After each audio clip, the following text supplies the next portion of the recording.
Hey yo, what's going on everybody? This is David, and today I wanted to talk about which GPUs are best for PCVR and what you should look for in a GPU when you are looking for PCVR performance. So right now, if you don't know anything about GPUs, is probably the worst time to buy a GPU. The 50 series has recently come out and it has just created this FOMO frenzy where even older cards that were selling for $900, $800, $700 are now selling for over $1,100, $1,200, even $1,500 on the used market because no 40 series cards are available right now and all the 50 series cards are being sold out within seconds. So right now is probably the worst time to buy a GPU. Even older cards like the 30 series are kind of up there in the price, but you can still find pretty okay deals. So if you are looking for a GPU right now to buy, just know that this is probably the worst time to do it. So I would at least wait a couple months if you can. Or if you want to get into VR cheap, I would get a PS5 and a PSVR 2. That's going to give you PCVR like graphics without the expensive GPU prices that are going on right now. So anyways, let's go ahead and get started. If you are looking for a GPU, this is the video for you. I'm going to tell you some of the things that you should look for and some things that you should avoid when looking for a GPU when it comes to VR. So with VR, we're playing at high resolutions, very high resolutions, over 4K most of the time. We're targeting high frame rates at the same time, 72 hertz, 90 hertz, 120 hertz, right? Some of these headsets like the Valve Index even can provide up to 144 hertz, but most of the time we're trying to get at least over 60 frames per second because 60 frames per second feels kind of bad in VR. So in VR, you'll find with a lot of VR headsets, even like the Quest 3, which is a standalone headset, has a mobile chip in it. The lowest hertz that you can get in a Quest 3 is 72, and it just goes up from there. So the reason for that is because in VR, the less FPS you have, the worse it feels. With a TV or something like a monitor, you can get away with 60 hertz. It's not that big of a deal. But when you're actually in this world, something like 60 hertz feels kind of bad. So that's why you have your head movement at like 120 hertz. And sometimes the game is like reprojected from 60 to 120 because even though you're turning your head, you feel like it's still 120 hertz, even though the game logic is at 60 hertz. So with a lot of PS5 games, you'll find that, for example. So the first thing you're going to want to look for is more VRAM and the bus width of that particular GPU. So for example, the 4070 Ti from last generation had 12 gigabytes of VRAM and a 192-bit bus. Now, 12 gigabytes is probably good enough for most VR games. I mean, if you're playing like something like Standing VR, Half-Life Alyx, Metro Awakening, Vertigo 2, games like that, Hellspit Arena, Blade and Sorcery, games like that, they're not going to be too heavy on the VRAM. But if you're looking to play games that are, for example, flight sims, or UEVR games, those Unreal Engine games that were made in flat screen and then you can convert them into VR. So if you're looking to do some of those types of things, you're gonna have to look at something that has a little bit more VRAM. 12 gigs is still gonna be good enough, but you're definitely gonna wanna look at something that has at least 16 gigabytes, if not 24 or even 32 with the 5090.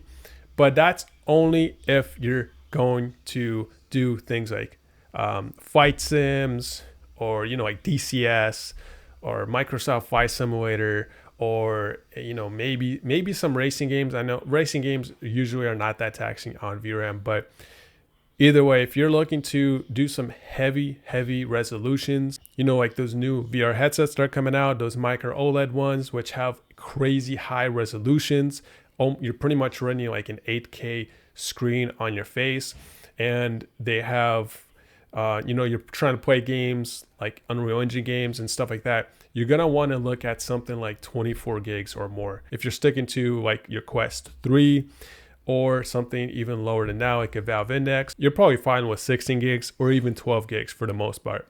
And the second part to that VRAM discussion is bus width. Basically, you want to look at it like a highway. The less bus width you have, the less data that can go through there. And with VR, we're playing at high resolutions, so that means more data has to go through that bus width. So the wider the bus width, the better. So for example, I was recently watching this YouTuber. I forgot the name of him. I'll link him down below, but he did a comparison between the 4090 and the 5090, and he found that in certain games where the bus width was getting hit really hard, he was basically like turning up the resolution like 200 and 300% in Steam VR.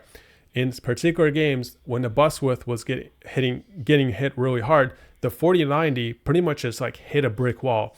It just would not go past a certain frame rate. Whereas the 5090, because it has such a high amount of bus width, actually was able to get like sometimes even like a 70% advantage over the 4090. Now the second thing you're going to want to look for if you're playing with your Quest 3 or a Pico 4 or some other headset that provides some type of streaming, like wireless streaming, or like the Pico 4 or the Quest 3, you can do wired streaming as well, where you hook it up to your headset and then hook it up to the computer, and it actually has to encode and stream that video file to your headset. It's not a direct connection. You're going to want to look at the codec performance of a certain GPU. Historically, Nvidia has been the king in this department. They've usually always been pretty performant in the codec area. So if you are looking for AMD, I've not tried with AMD cards how good or bad it is, but I've heard that AMD cards do not have very good codecs. But I do know that the 7000 series does have the new AV1 encoder. I don't know how good the performance is versus Nvidia, but AV1 is the newest encoder that is available, and it's going to be the most efficient one. So you can actually run lower bitrate and get higher quality with AV1.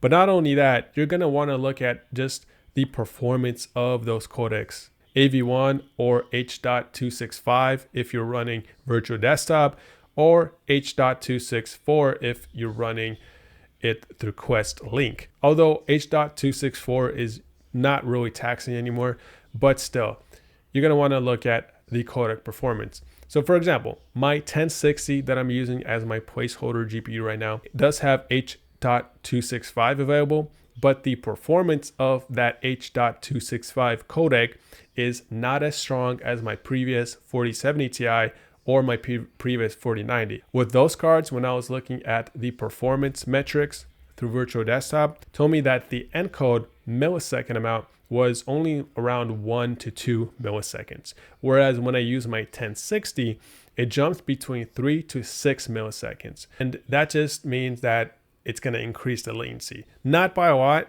but either way, it's still gonna increase the latency. So with the new 50 series NVIDIA cards, for example, we see that they upgraded the codecs in those. So we don't know how fast the performance is versus the previous generation, but it should be better because the encoders and decoders are improved in the new 50 series cards. All right, now the third thing you're gonna wanna look for is DisplayPort 2.1.